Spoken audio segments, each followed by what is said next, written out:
Thank you. We'll now move to question time. Senator Cadell. Thank you, President. My question is to the Minister representing the Prime Minister, Senator Wong. Last week, the Prime Minister posted a photo on social media imitating the iconic So Fresh music CD series with the title So Helpful, Cost of Living Relief, accompanied by the words, "New album just dropped, boom." In place, the top songs of the album cover were government policies, and instead of artist-picked photos, picture bubbles featuring the faces of smiling Australians. Thankfully, the platform's automated fact-check system now displays the warning that comes out to point out that many of these policies cited do not actually fully come into effect until much later. Minister, if the Prime Minister's post deliberately misleading Australians, and is this So Helpful claim completely tone-deaf to those doing it so tough? Thank you, Senator Cadell. Minister Wong. You were hoping for a bit of hearing. Well, I have to say, Senator Cadell, what I would remind you of is that there is one side of this parliament who has been very focused on delivering to Australians who are struggling with the cost of living. It is the Australian Labor Party. It is the Labor government. There has been one side of the parliament who has been focused on obstructing benefits to Australians in trying to handle the cost of living, and that is the Coalition. That is the reality. When we have brought in measures to try and help Australians with the cost of living, which is hitting Australian families and Australian pensioners, we understand that. When we have brought in those measures, we have been met with opposition from those opposite time and again. And if there were one area where you really want to see that, of course, it's in the area of wages, because those opposite had a deliberate design policy of low wages for 10 years. 10 years. And not only that, they voted no less than 48 times against new industrial relations laws, claiming they would return Australia to the Dark Ages. I wonder who said that. The Dark Ages. They would close down the economy. They would leave supermarket shelves bare, and remember that? The bare supermarket shelves, because people might get a pay increase. And they claimed that any increase in the minimum wage would wreck the economy. So, Senator Cadell, you're a decent man. And I'd say to you, maybe you can explain to your colleagues why decent wages are an important part of ensuring Australians can deal with the increased cost of living. And perhaps you should talk to some of your frontbench colleagues who come from this scorched earth mentality that says, actually, those workers, they should just make sure their wages stay low, because that way the economy Thank you, Minister. Senator Cadell, first supplementary. Thank you, President. We've heard all week about the devastating effects of current cost of living crisis for all Australians. A survey conducted by the Council of Life Insurance found that 2/3 of Australians are concerned that cost of living pressures will affect their ability to pay for cover, and almost a quarter are considering cancelling their policies because of the cost of living pressures. Does the Prime Minister really believe that Australians honestly view the government's efforts to address the cost of living as so helpful, and it should be treated as a joke? Thank you, Senator Cadell. Minister Wong. What the Prime Minister believes is that the government should ensure that wages are moving again, and after a decade under you, they are. What the Prime Minister is focused on is delivering the tax cuts, which delivered a tax cut to every Australian. What the Prime Minister and his colleagues have been focused on is how we improve, lower the cost of childcare. What our government has been focused on is the ways in which we can assist Australians with the rising cost of living.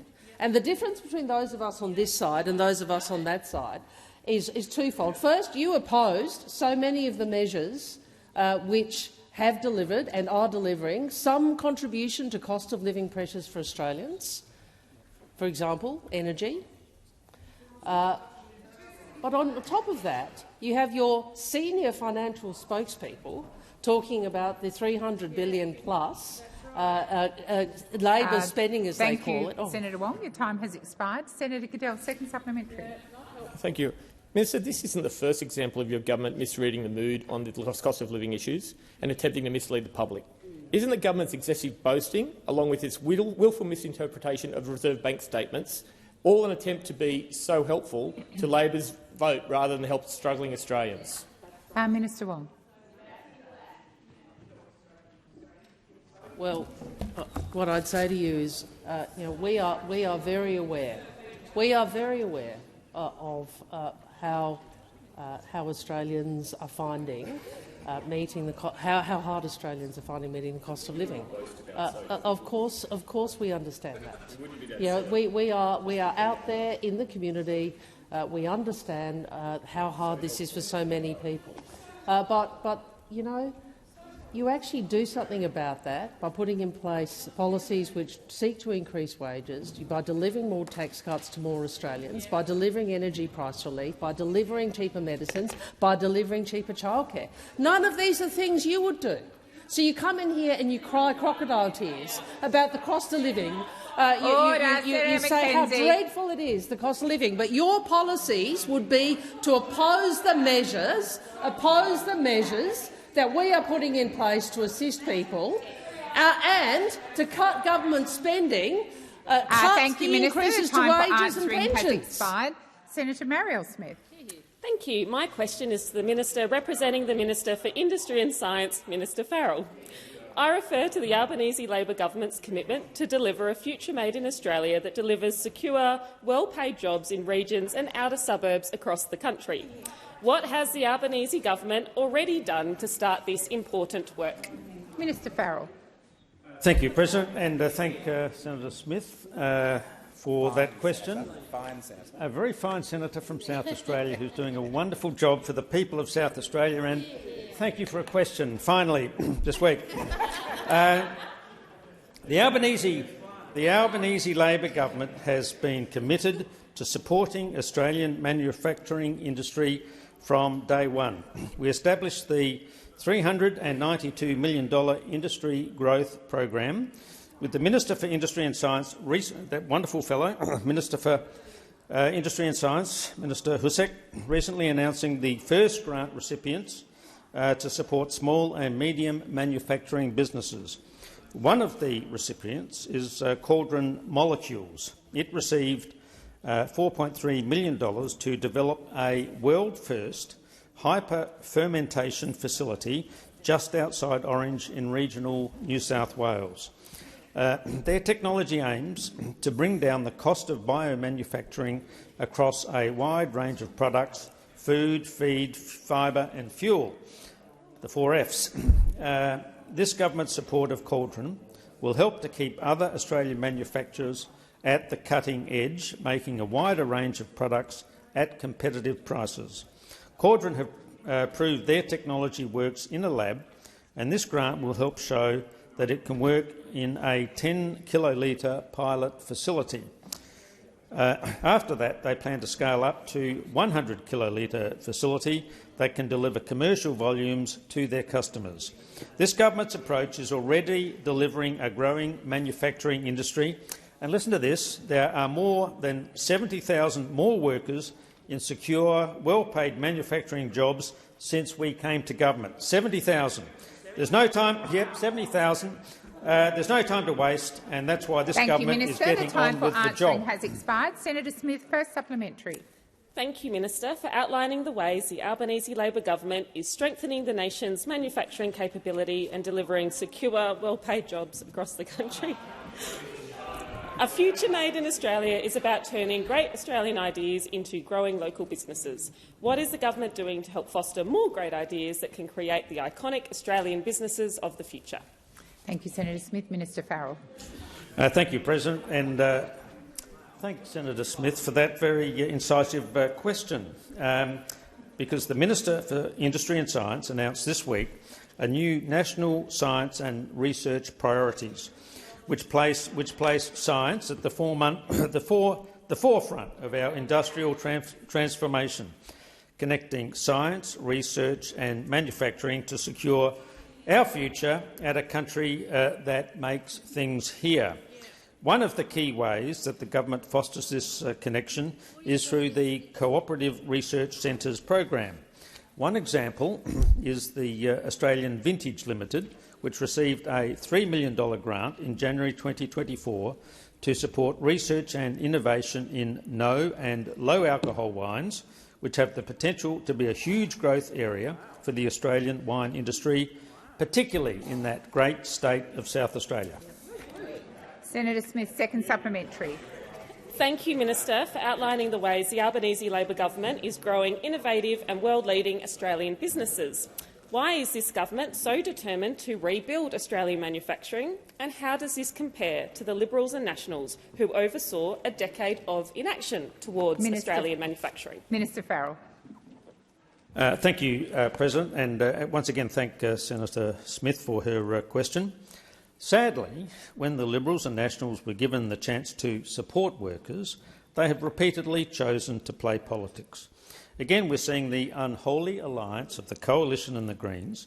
They've teamed up with the Greens to block affordable homes for Australians, and now they're teaming up to block high-paying jobs for Australians. Whether it's capping gas prices or delivering better wages and lower taxes for manufacturing workers, every time we hear the same response from the Liberals and the Nationals: no, no, no. And now, when it comes to supporting a future made in Australia, a future made in Australia. I'm not defensive, Senator McKenzie. I'm out there. I'm forward-leading, and once again, they're turning. The Liberals and the Nationals are turning their backs on Australian workers. Thank you, Minister. Senator Ruston. Thank you very much, President. My question is to the Minister representing the Minister for Health, Senator Gallagher. Minister, it has been reported that a national shortage of saline intravenous fluids has now reached disaster levels. These fluids are absolutely critical to the emergency healthcare provided to patients in Australian hospitals. This is an issue of national importance. When did the government first become aware of concerns for Australia's supply of IV saline? Thank you, Senator Ruston. Senator Gallagher. Thank you, President. I was just seeing if we had any update from the Health Minister's office. I'm not aware of the date. I am aware that the government is working as it would normally do. Well, Senator McKenzie, she asked when did the government become aware, and I'm saying that the Minister for Health. McKenzie, I don't think it's unreasonable. I don't think it's unreasonable to say that I don't have Minister the Gallagher, exact please date. resume your seat. Senator McKenzie, I've already called you to order. This is not your question. As I said to you yesterday, either sit in here in silence or leave the chamber. That's your choice. Please continue, Minister. Thank you, President. I was just checking to see if we had an exact date, which was the actual question that I was asked. I will come back if I can provide that to you, but I am aware, and the Minister for Health is across this and being briefed closely by his department on how to manage the shortage of IV fluids, and that is work that is being done across states and territories to manage the supply of IV fluids within their jurisdiction, and that the Commonwealth and the jurisdictions and other professional bodies have initiated a national IV fluid working group which consists of state and territory representatives, private hospitals and the AMA to work collaboratively on IV fluid supply issues and to coordinate the national response. There have been a number of outcomes to that meeting which I am happy to go through, but we cannot compel sponsors to increase manufacturing of supply of medicines in Australia. However, the TGA monitors and mitigates medicine supply issues and has approved several alternative supplies from overseas under Section 19A of the Therapeutic Goods Act 1989 to supplement the local production and supply of other registered products. Thank you, Minister. Senator Ruston, first Thank supplementary. you very much, President. Well, it is my understanding that the government should have been aware since May that there was an impending shortage of IV fluid in Australia. So can the minister actually outline what actual actions the government has taken and what actions were taken at the time it became aware of the IV fluid shortage to guarantee supply of these essential fluids to ensure Australia's healthcare system remain functional? Thank you, Senator Ruston. Minister Gallagher. Thank you. Well, I'm very happy to do that. I understand that across Australia the shortage of saline products has been ongoing since early 2023, but has recently worsened. This is in part due to the major sponsor Baxter experiencing delays in procurement of overseas registered saline since May-June 2024, a delayed shipment for another supplier, has also contributed to the worsening shortage, and in addition, sponsors have reported a further increase in demand in recent months as jurisdictions began experiencing low stock levels. So there have been a number of steps that have been taken, including the ones that I just outlined in answer to your previous question, which was around the role the TGA has taken to approve additional suppliers, asking IV fluid suppliers if they need assistance in addressing delays in shipping and unloading containers at docks, asking Baxter and other sponsors of Australian registered IV fluid if any regulatory actions could assist with increasing supply, increasing national coordination of monitoring of supply, publishing a web statement and information about the shortages and overseas registered alternatives. Thanks, Minister. And I have some more, which Senator Ruston, second supplementary. Thank you very much. Doctors in every hospital across the country have reported being told to ration their supplies of IV fluids, restricting the amount that is used for their patients. Minister, will your government commit to a coordinated and urgent national response, not just monitoring, to this crisis? Are you delegating leadership on this issue to the TGA or a monitoring committee that was set up last Friday? Thank you, Senator Ruston. Minister Gallagher. Thank you, Will. I've answered this question. There is a national response being led with the Commonwealth and jurisdictions and the professional bodies to coordinate the shortage of IV fluid supplies. It is not unusual where there are shortages that health professionals are asked to manage the supply while more supply comes on board, as you would expect. That is actually part of a response to a supply shortage. There are a number of steps that have been taken, but you would expect the TGA to be one of those that would be taking steps, of course, so I don't think you can diminish the role of the TGA. There are a number of steps being taken, including nationally consistent clinical guidance to support appropriate prioritisation measures to manage demand. So, as you would expect, and as these things are managed in the health system all the time, these are being led. There is a nationally consistent response, and it is appropriate, and you shouldn't be driving fear and a scare campaign. Senator Allman-Payne. Thank you, President. Order. I've called another senator to ask a question. Senator Allman-Payne. My question is to the Minister representing the Minister for Education, Minister Watt. This year's NAPLAN results are the consequence of over a decade of chronic underfunding of the public education system by both Labor and Liberal governments, and Australia now has the infamy of having one of the most inequitable education systems in the OECD. Australians' NAPLAN results show us that all Australia's kids need a fully funded education, something that is currently not being offered by this Labor government, despite their statements to the contrary. It's now over a decade since the Gonski Review told us we have an equity problem in our schools, and this government went to the election promising that they would fully fund our public schools. Why, then, is this Labor government now seeking to lock public schools into another decade of underfunding? Good question. Thank you, Senator Allman-Payne. Minister Watt. Thanks, President, and thanks, Senator Allman-Payne. Well, the short answer is that we're not planning to lock public schools or schools in general into another decade of underfunding. Quite the contrary. What we're actually putting forward is the Better and Fairer Schools Agreement with the states, which would contribute $16 billion from the federal government in additional funding for public schools. And as I reminded your colleague yesterday, the only way public schools in Australia are going to get more funding is through a Labor government. It's not going to happen through a Greens government. It's certainly not going to happen through a coalition government because they'll actually get less funding. What they'll get from the Greens is more complaints, more memes, more rallies, more whinging, but they won't get a single extra dollar. The only way they're going to get an extra dollar is from the Albanese Labor government, and that's exactly what we're going to be doing through our Better and Fairer Schools Agreement. Now, I think all Australians would be concerned to see some of the NAPLAN results that we've seen coming through. But what these results do show is that literacy and numeracy standards have remained steady, with around 2/3 of students considered to be strong or exceeding in most domains and year levels. And like last year, this year's results show that nearly 1 in 10 school students do need additional support to meet minimum standards in literacy and numeracy. But that's not the case across the board. Almost 1 in 3 students from poor backgrounds need additional support.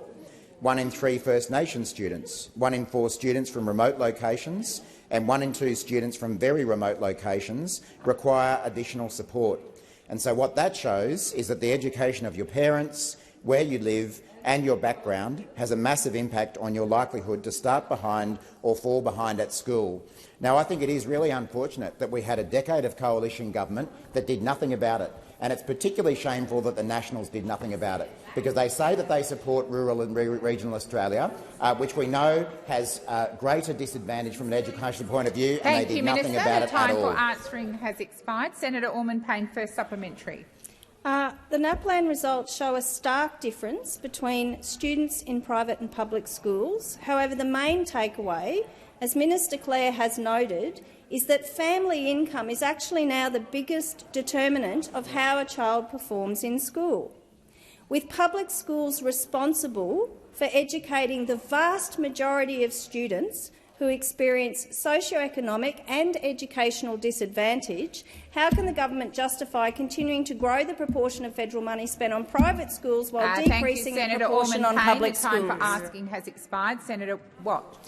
Well, thanks, Senator Orman-Payne, and I actually just made the very point that you were making in my previous answer when I did point out that educational disadvantage does exist even more greatly in particular parts of the community, whether it be students from poor backgrounds, First Nation students, remote location students, for example. And that is exactly why we need to see more funding provided to our schools, in particular our public schools, and that's exactly why the Albanese government is doing that through our Better and Fairer Schools agreement. And I would imagine, Senator Orman-Payne and all of your colleagues, given how much you say you care about funding for public schools, I would imagine you would support our Better and Fairer Schools agreement, which is providing $16 billion in additional funding for public schools. Or will this be another example where we see the Greens get up and lecture us about how we should do more on this or that and then not support what we're doing? On housing, you say we should do more, you vote against it. On education, you say we should do more, you're probably going to vote against it. You are total hypocrites. Thank you, and Minister. we won't take your advice. The time for answering has expired. Senator Orman-Payne, second supplementary. Teachers in Australia are overworked, underpaid and are tied up with administrative responsibilities that keep them away from teaching. Yet Minister Clare has suggested further short courses for teachers, and the schools reform agreement proposed by Labor would require teachers to do more surveillance, more monitoring and more testing. Why won't Labor just fully fund public schools and help stop the exodus of burnt-out and undervalued teachers? Thank you, Senator Orman-Payne. Minister Watt. Well, thanks, Senator Orman-Payne. And again, we're not doing what you're suggesting. We're actually doing exactly the opposite by putting up $16 billion worth of extra funding under our Better and Fairer Schools agreement. And Senator Orman-Payne, I think last time you asked me a question like this and you took the side of teachers, I reminded you that almost my entire family are teachers, and I'm well aware of the pressure that they face. And I know Senator Orman-Payne is as well. I'm well aware of the pressures that they face, and that's exactly why they deserve our support, and that is why they're getting the support of the Albanese government through more funding. The funding that we're providing through our Better and Fairer Schools agreement will go exactly towards the types of things that you're talking about, to ensure that teachers are paid the way they should be, are provided with the resources that they should be, that we have additional support provided for students who do suffer from particular educational disadvantage. And as I say, it's about time that you supported something positive that a Labor government is doing in areas you say you care about, rather than continuing to whinge and achieve nothing at all. Thank you, Minister. Senator Green. Order. Order. My question is to the Minister representing the Minister for Sport, Senator Gallagher. Australians have been glued to their TVs, sometimes in the early hours, watching our athletes compete on the world stage in Paris to achieve a record-setting medal haul at the Olympics. From the pool to the track, the rapids to the velodrome, our athletes did us so proud, finishing 4th on the medal tally. Can the Minister please report to the Senate on the success of the Australian Olympics campaign, and how is the Australian government supporting our athletes? Thank you, Senator Green. Minister Gallagher. Thank you, President, and I thank Senator Green, who is a mad sports fan, for the question and for the ability to reflect on the success of the Australian Olympic team. Australians sent 460 athletes to Paris for the 2024 Olympics, and it's an honour to be able to celebrate their success here in the Senate today. Across 33 sports, our athletes gave their all for their sport and their country. And back home, we gave our sleepless nights and early mornings in front of the TV cheering them on. As the PM said when he greeted our athletes this morning, every single one of these athletes has done us proud. Not everyone had a medal around their neck, but every single one of them was worth their weight in gold. Every single one of them has done our country proud. Jess Fox and Eddie Ockenden represented Australia with pride at the opening ceremony as flag bearers. Jess secured her place as the undisputed Queen of the Rapids, winning 2 gold medals and being elected to the International Olympic Committee's Athletes Commission and the Brisbane 2032 board. Noemi added to the Fox family medal haul with gold in the canoe slalom. Our Dolphins absolutely dazzled in the pool with lots of silver, gold and bronze, incredible team spirit in the relays and fearlessness, and Moesha Johnson, who swam 10 kilometres up and down the river. Anna Mears was amazing as our chef de mission. I would have thought this would have received some more bipartisan support, frankly, and I'm sure she wouldn't play favourites, but I have no doubt she would have been proud of our cyclists and gold in the men's team pursuit. And Anna's defence of our breakdancer Ray Gunn showed the world Australians' unique brand of loyalty, and Australians' dance floors will never be the same again. Australia now has a couple of weeks to catch up on sleep and get ready for the Paralympics. Senator Green, first supplementary. Well, thank you, President, and thank you, Minister. Undeniably, our women athletes were the story of the Paris Games. The fantastic Fox sisters on the Rapids, our incredible women swimmers, Nina Kennedy in the pole vault, Saya Sakakibara carving up the BMX, and Cairns-born Arissa True in the skate park. What impact have these women had on the future of women's sports in Australia? Thank you, Senator Green. Minister Gallagher. Thank you very much. Of Australia's 18 gold medals, 13 of them were won by women. The women at this Olympics were incredible. 55% of the team were women, a huge improvement on the 0 women that were taken to the 1924 Paris Olympics. Nina Kennedy became the first Australian woman to win Olympic gold in a field event. Saya Sakakibara dominated on BMX, and Arissa True, a Cairns local, ruled from the skateboard. I can't wait to see these 2 Queenslanders at Brisbane 2032. 7 of the gold medals were won in the pool, and 6 of these medals were won by women. Emma McKeon has now overtaken Ian Thorpe with the most gold medals of an Australian athlete in Olympics history. We are making record investments in women's sport, but the impact that each of the 256 women athletes have had on the future of women's sport is worth more than any financial investment. Thank you, Minister Gallagher. Senator Green, second supplementary. Thank you, President, and thank you, Minister. Our athletes have done us proud, and they are an inspiration to the next generation.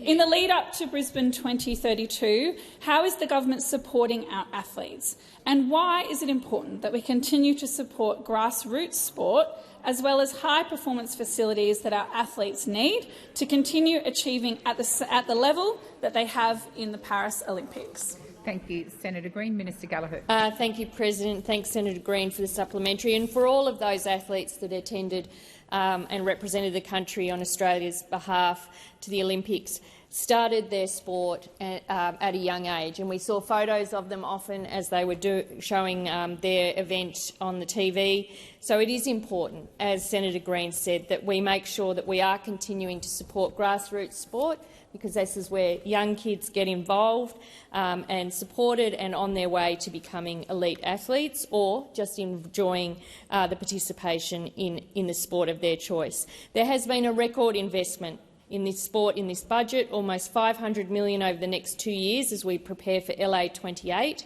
the largest Olympic and Paralympic sport investment ever. We've also made that record investment into the AIS here in Canberra, the biggest since the early 80s, so $249 million to make sure that that facility can do the job it needs to do. And on top of that is a $200 million Play Our Way fund for women and girls. Senator Roberts. Thank you, President. My question is to the Minister for Indigenous Australians, Senator McCarthy. The 2024 NAPLAN results are out and call into question the entire education process for Aboriginal Australians in the Northern Territory.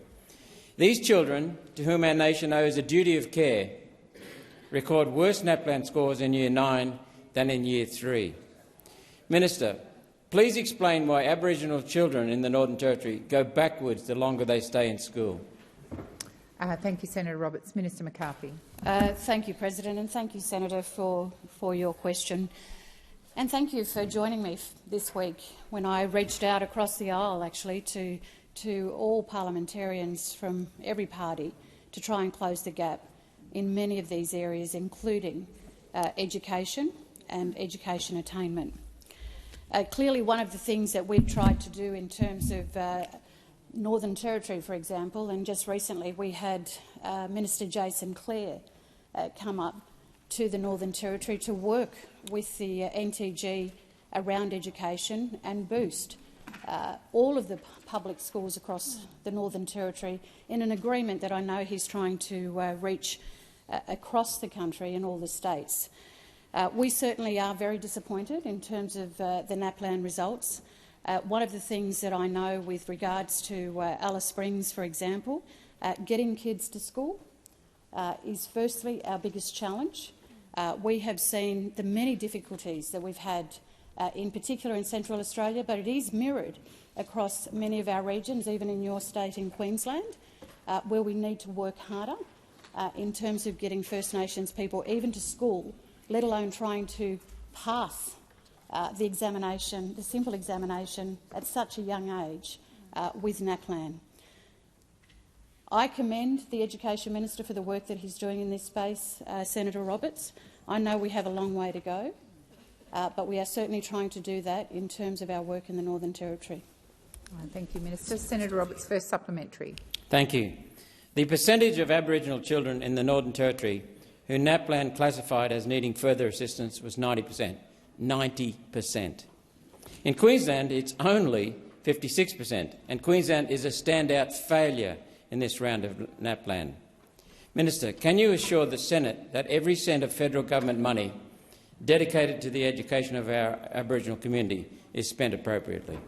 Thank you, Senator Roberts. Minister McCarthy. President, and thank you for the question, Senator. Well, I can certainly assure this Senate that I will be working very hard in the role that I have as Minister now for Indigenous Australians across party lines. I do want to see great improvement in the lives of First Nations people, but in particular children, in particular our children. And I certainly will do that, Senator Roberts. And I'm more than happy, obviously, to keep working with yourself in terms of the issues that are going on in Queensland. Can I just point out again, though, with regards to the funding that we are providing, 2 weeks ago, as I said, Minister Clare did sign an historic school funding agreement. Under the agreement, the Australian government will invest an additional estimated $736.7 million from 2025 to 2029 in Northern Territory public schools. I'm certainly happy to be able to look at further information in regards to Queensland. Thank you, Minister. Senator Roberts, second supplementary. Thank you. The Greens are assisting this government in suppressing any inquiry into federal government assistance given to the Aboriginal community. We heard Senator Cox's comments in the chamber yesterday on many topics, including native title. Minister, if you continue to block inquiry into and audit of the use of funds given to the Aboriginal community, how can you assure the Senate that there's no corruption, waste and cronyism occurring? Thank you, Senator Roberts. Minister Wong. Can I just ask for consideration of whether that's an appropriate supplementary to a question about NAPLAN results in the Northern Territory? Thank you.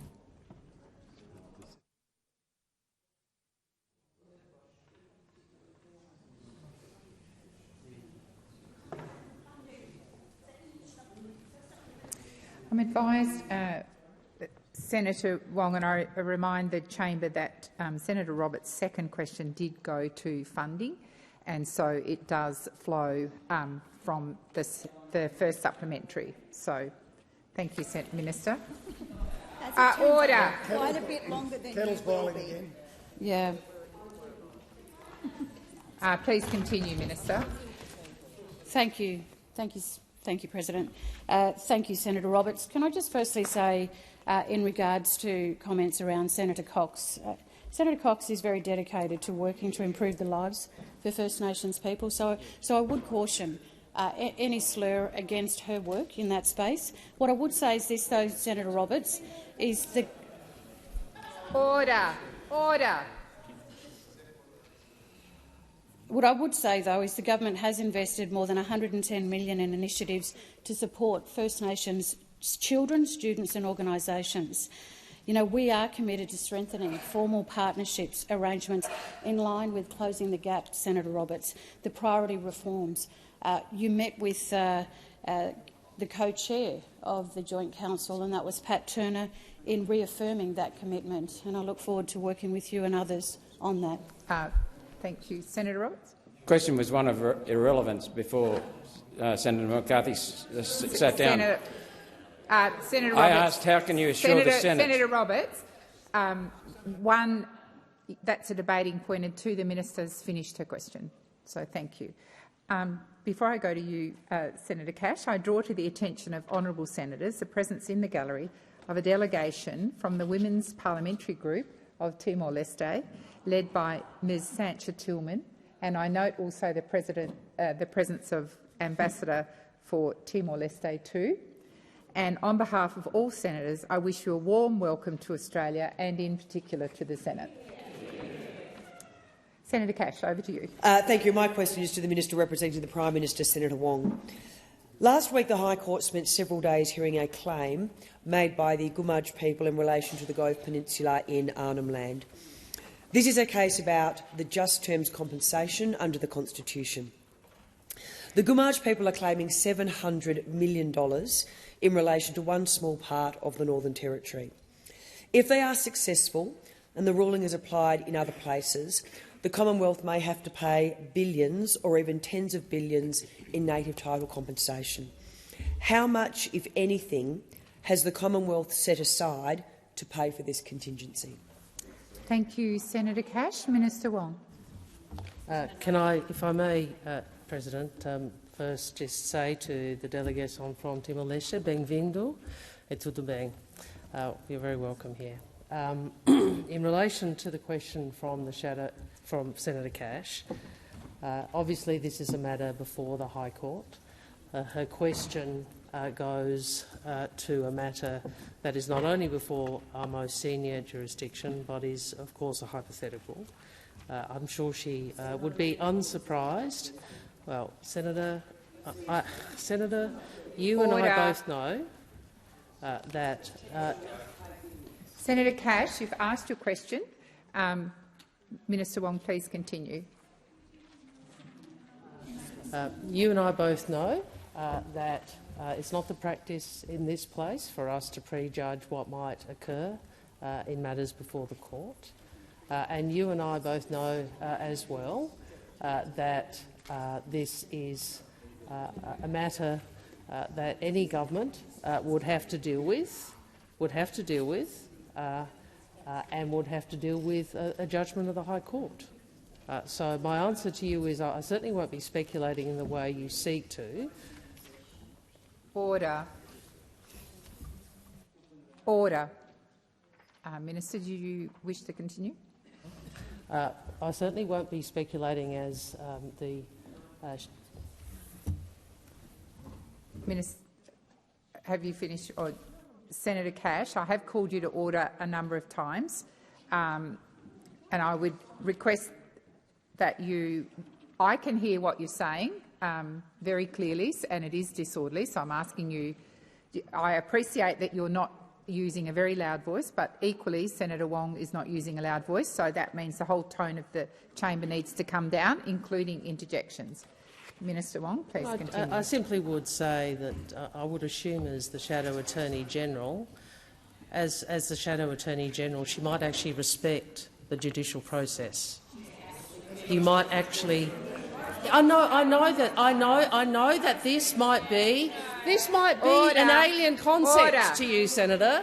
But we have a separation of powers, we have a judicial process, and as the person who aspires to be the nation's first law officer, I would have thought you might show the judicial process a little more respect. But we know that we know what you are doing here. What are my advice to you, Senator? Why don't you show the High Court some respect? Senator Cash, for supplementary. Budget. Thank you, Minister. Has the Commonwealth done any modelling on the budgetary and economic impact of an unexpected $700 million compensation bill, and if so, what are the impacts? Thank you, Senator Cash. Minister Wong. I refer to my first answer. Senator Cash, second supplementary. Thank you. So, could you please inform the Senate what contingency plans are in place if the Commonwealth is suddenly liable to pay hundreds of millions, if not potentially billions, in compensation, given it's the taxpayer who'll be picking up the tab? Thank you, Senator Cash. Order. Order. Senator Gallagher. Minister Wong. I refer to my first answer. Senator Payman. Order. Order. Senator Payman. Thank you, President. My question is to the Minister representing Minister for Agriculture in the Senate, Minister McCarthy. Over the winter break, I visited regional sheep farms and spoke to sheep farmers who have grave concerns about the live sheep export phase-out package. One of those sheep farmers was Judith from the Wandering Shire, who stressed to me the lack of support from the government to outline exactly what comes after the end of live sheep export. These are towns of generational sheep farmers that rely solely on this industry, and now they're being asked to transition out of it with no detail on what's to come next. So Judith asked me, transition to what? We have transition packages for coal mining communities where it's detailed exactly what they're transitioning to, but that is not the case in this package. So on behalf of Judith and all WA sheep farmers and communities, I ask the Minister, transition to what? Thank you, Senator Payman. Minister McCarthy. Thank you, President, and I thank Senator Payman for her question. Well, certainly ending live sheep exports by sea marks a considerable step forward for animal welfare and capitalises on onshore opportunities in sheep meat processing. Senator Payman, obviously the other side are not interested to know. That's right. They obviously don't care about the farmers in Western Australia. That's right. We are supporting— Minister, please resume your seat.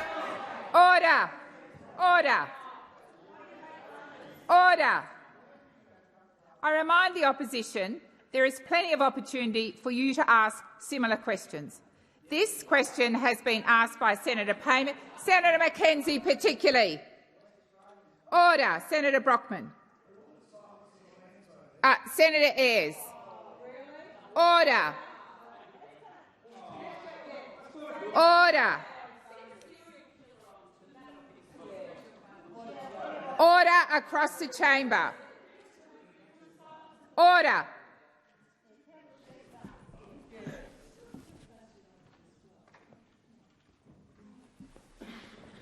I should not have had to stand up. I called order at least 7 times. I remind the opposition there is plenty of opportunity for you to ask similar questions. This question is being asked by a senator who has limited opportunity to ask questions during the week, and I ask every senator in here to listen in respectful silence. Please continue, Senator McCarthy. Thank you, President. Senator Payman, we've obviously now legislated that trade will end on 1st of May 2028. The $107 million transition support package, which you are asking about, and I know you're interested to know, will provide the opportunity for individuals, communities and businesses to be resilient, well-positioned and ready when the trade ends. We're certainly working with the WA government to roll out that support, and the transition plan includes implementation based on independent advice, the provision of certainty, time and support for the transition, ongoing management of and measures to enhance sheep welfare, and also, Senator, transition oversight and continued engagement with domestic stakeholders and trading partners. With this certainty and a 4-year lead time, affected producers can make decisions appropriate to their circumstances. Thank you, Minister McCarthy. Senator Payman, first supplementary. Thank you, President. Minister, will the Agricultural Minister commit to putting more money on the table and extending the transition time from 4 years to 10 years, as recommended by the independent inquiry, to help our farmers transition to new industry? Senator McCarthy. Minister McCarthy. Thank you, President. Senator Payman, the $107 million investment is substantial investment in terms of the transition. In fact, Senator Payman, and if the others want to hear opposite, that is the most that we've been able to put, given the decline from the others across the chamber in terms of the support for the industry. Senator Payman, second supplementary. Thank you, Minister. But that roughly equates to $25 million a year, and in comparison to upgrade a fencing for a farm, it costs about $2 million. So, in the grand scheme of things, more needs to be done. But my second supplementary question— Senator Payman, please resume your seat. Senator McKenzie, you are out of line. You completely drowned out the senator who has got the legitimate right to ask the question. You completely drowned her out. Please reset the clock, and Senator Payman, please begin your question again. Thank you, President. Will the Minister for Agriculture meet with WA sheep farmers when Cabinet visits WA in September? Thank you, Senator Payman. Minister McCarthy. Thank you, President, and thank you, Senator, for your question. Clearly, the Minister, like me, has just started in her portfolio, and I have every confidence that she's reaching out right across the country in her portfolio area, and will no doubt do the same in Western Australia. Thank you, Minister. Senator Pratt. Thank you, President. My question today is to the Minister representing the Prime Minister, Senator Wong. Can the Minister please tell the Senate how the Albanese Labor government is working to ease cost of living pressures through strong and sustainable wage growth, rolling out a tax cut for every taxpayer and energy bill relief for every household? I would also be interested to hear about the almost 1 million jobs created over the last 2 years, which is a record number of jobs created in a parliamentary term. Thank you, Senator Pratt. Minister Wong. Thank you, President, and thanks to Senator Pratt for her question. And she, alongside other members of the government, is working every day to deliver for Australians in the face of a cost of living crisis. And under this government, compared to what we inherited from those opposite, inflation has halved and wage growth has doubled. But of course there is much more work to do. We have to continue to tackle inflation, we have to continue to provide cost of living relief, we have to continue to roll out the tax cuts for every taxpayer, and of course we have to ensure a decent wages for Australian workers. A decent wage system is central to our work to ease the cost of living. 2.6 million low-paid workers are getting their third consecutive pay rise, and the minimum wage is up $143 per week. And there's really only one group in Australia who are opposed to that, and that's those sitting opposite you. The only people who actually don't want the wage increases that workers are getting as a result of the government's reforms are those opposite. In addition, we will fund a 15% wage increase for early child education and care workers. As the senator said also, nearly 1 million new jobs are being created, and Australians are earning more and keeping more of what they earn. This is a good thing. This is a good thing because we all know that Australians are doing it tough, and This government is focused on how we deliver relief without adding to inflation. This includes by making childcare cheaper. This includes providing $300 of energy bill relief. This includes a freeze of the cost of PBS medicine. This includes expanding bulk billing. This includes the increase in Commonwealth rent assistance. This includes increases to paid parental leave, HECS relief for everyone with student ed, fee-free TAFE, and strengthening the food and grocery code to drive down grocery prices. What do opposite? Well, they voted against so many of these. Thank you, Minister. Australians the time know, for answering they has have no expired. credibility. Senator Pratt, first supplementary. Thank you, President. Both the Prime Minister and Treasurer have spoken about responsible economic management, both now and with an eye to the future, in particular putting forward Labor's plan for a future made in Australia. So, can the Minister please outline how the Albanese government is working to grow our economy, create good jobs, all the while setting up a prosperous future? Thank you, Senator Pratt. Minister Wong. Thank you, President. And if I can just finish off on cost of living relief, let's remember every time they come back in here to talk about cost of living. This is the lot that voted against cheaper medicines. This is the lot that voted against getting wages moving. This is the lot that voted against energy price relief. This is the lot that voted against housing help.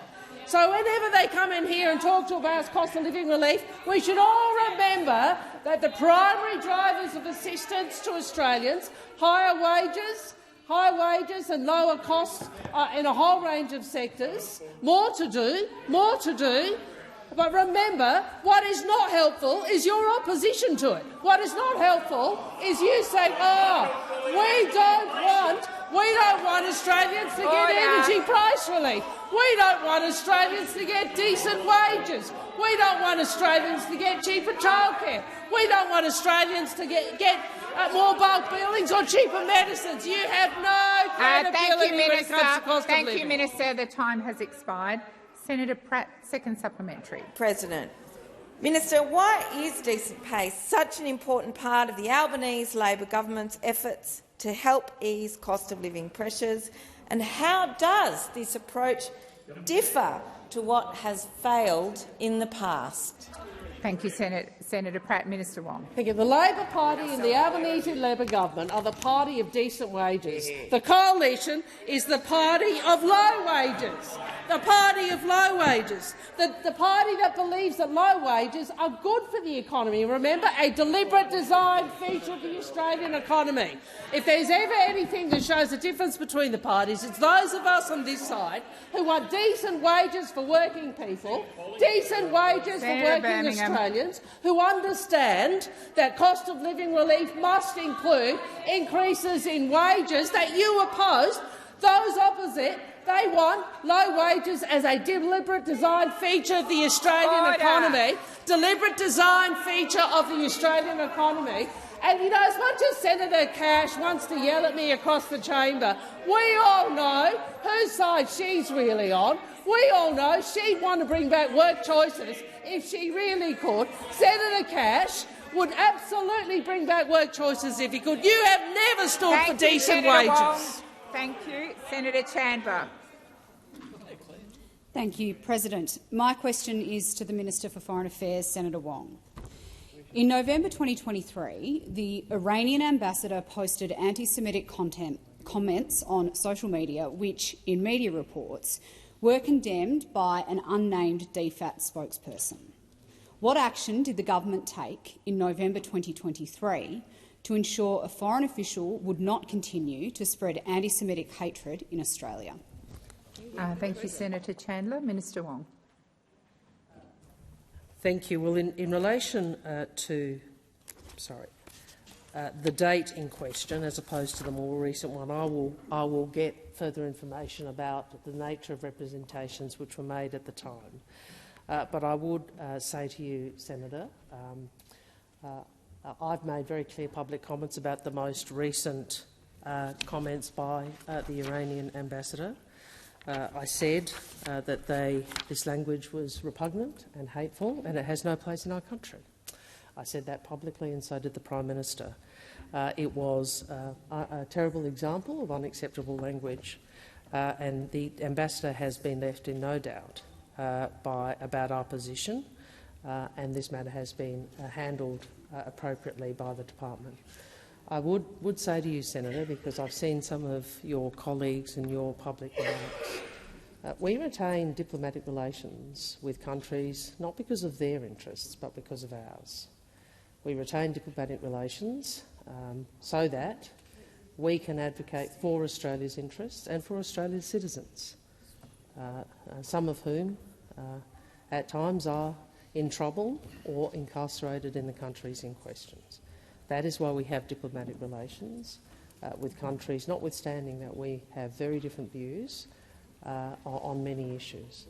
But I again say those remarks were repugnant, and I want to express again I understand how distressing they were for members of Australia's Jewish community, and I hope that they know that those of us in the government and this parliament stand against that sort of anti-Semitism. Thank you, Minister. Senator Chandler, first supplementary. Thank you, President. In February this year, DFAT was alerted to complaints about the Iranian ambassador contacting Australian citizens online in a manner which made those Australians feel unsafe and that they were being monitored by the embassy. What action did the government take in February this year in response to those concerns? Thank you, Senator Chandler. Minister. There have been a range of actions taken, including by the Department of Home Affairs, from memory, outlining the remedies and protections available under Australia's foreign interference regime, which are available to Australians. My recollection is there has been engagement with the community on that, and I think you have asked me this question before. I will get further information for you if you wish about those past activities, Senator Chandler. I again restate in here, we are very clear about our multicultural democracy. We are very clear with all concern that we will defend that. And part of that is people are free to express their political views peacefully. Part of that is people are free. Australians should be safe from intimidation and coercion. They should be allowed to operate and exercise their voice in this country without fear of intimidation from any part. Thank you, Minister. The time for answering has expired. Senator Chandler, second supplementary. Thank you, President. More than 10 months after the government was first alerted to anti-Semitic hatred being spread on social media by the Iranian ambassador, why is the ambassador still this month inciting hatred and calling for genocide without greater consequence than being asked to meet with a DFAT official? What is the government doing to ensure this dangerous and divisive behaviour being undertaken in Australia ceases? Thank you, Senator Chandler. Minister Wong. As I said to you, Senator, I think it is very clear from the public comments made by the Prime Minister of Australia and the Foreign Minister and others, our views about the ambassador's comments. They were repugnant.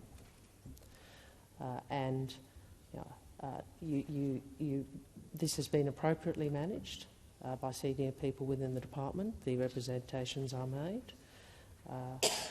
As I said in my primary, we maintain diplomatic relations for our interests, not because we agree with the views of the regimes at times with which we deal. And I would remind this senator that Australia has had diplomatic relations with Iran since 1968. I join with you and others in our public condemnation of the ambassador's remarks and in our articulation of our support for Australia's Jewish community in the face of them. Thank you, Minister. Senator Ghosh. Thank you, President. My question is to the Minister for Indigenous Affairs, Senator McCarthy. The government has said that it is committed to working with Aboriginal and Torres Strait Islander Australians, state and territory governments and the Coalition of the Peaks to close the gap on a range of outcomes, including health, education, justice and jobs. Can the new minister please explain how the government's approach will help to close the gap in employment outcomes for Aboriginal and Torres Strait Islander Australians? Thank you, Senator Ghosh. Minister McCarthy. Thank you, President, and I thank Senator Ghosh for the question and look forward to getting over to Western Australia in the near future. Certainly, as the new Minister for Indigenous Australians, I'm deeply committed to work in partnership with First Nations communities and organisations and state and territory governments to improve outcomes for First Nations people. At the 2022 election, we promised to get rid of the failed Community Development Program, or CDP. It failed individuals and communities and left people stuck in cycles of poverty. President, I had my first meeting as Minister with our First Nations reference group for the Remote Jobs and Economic Development Program, continuing the important work of my predecessor, Linda Burney.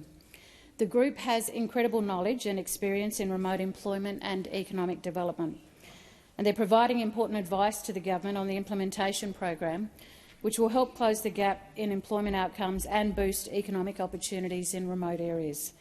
It will be tough. We are doing this, though, in partnership with First Nations people. We know that by working together we will get better outcomes. The Remote Jobs Program will create 3,000 jobs in remote communities. It is the first stage in meeting our commitment to replace the CDP with real jobs, proper wages and decent conditions, including superannuation, annual leave and sick leave. The new Remote Jobs Program will mean Indigenous Australians can have access to the benefits and dignity of work no matter where they live. This will be life-changing for many people in remote communities because we believe in remote communities they deserve, like all Australians, access to the benefits and dignity of work. Thank you, Minister. Senator Ghosh, first supplementary. Thank you, Minister. Can you please detail how the new jobs program will work and how the program is being designed in partnership with First Nations Australians? Thank you, Senator Ghosh. Minister McCarthy. Thank you, Senator. The Remote Jobs Program will initially create 3,000 jobs with proper wages and decent conditions. It is the first stage in the transition to replace the CDP. The program is about self-determination through economic and community development, jobs that local communities want and need to grow remote economies. The new Remote Jobs Program will build up local skills for the local care economy, services and maintenance. We know that the old CDP program was a failure and it simply didn't deliver for remote Australia. We've been trialling and testing new approaches to job creation in remote communities to help inform how we best replace CDP. We're working with Indigenous communities to design and implement the programs communities want.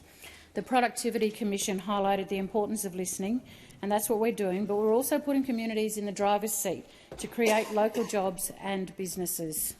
Thank you, Minister. Senator Ghosh, second supplementary. Thank you, President. Having meaningful and secure jobs is foundational for economic development and enabling First Nations peoples to build better futures for themselves, their families and their communities. Minister, can you please expand on what else the government is doing to continue improving employment outcomes for First Nations Australians? Minister McCarthy. Thank you, Senator Ghosh. Yes, the Albanese Labor government is committed to working with First Nations people to deliver improvements in employment outcomes for First Nations people, so Indigenous Australians can have access to the benefits and dignity of work no matter where they live, to create a better future for themselves, their families and the next generation. We're boosting employment opportunities for First Nations Australians. More than 300 people have enrolled in the Health Worker Traineeship program as part of our commitment to funding 500 First Nations health workers. Over 14,000 First Nations students have enrolled in fee-free TAFE courses. We progress work to expand Indigenous ranges by up to 1,000 jobs as part of our plan to double the number of ranges by 2030. And we're getting on with delivering our Remote Jobs and Economic Development program to help close the gap in employment outcomes and boost economic opportunities. Thank you, Minister. Senator Wong. Thank you, President. I ask that further questions be placed on notice. Thank you.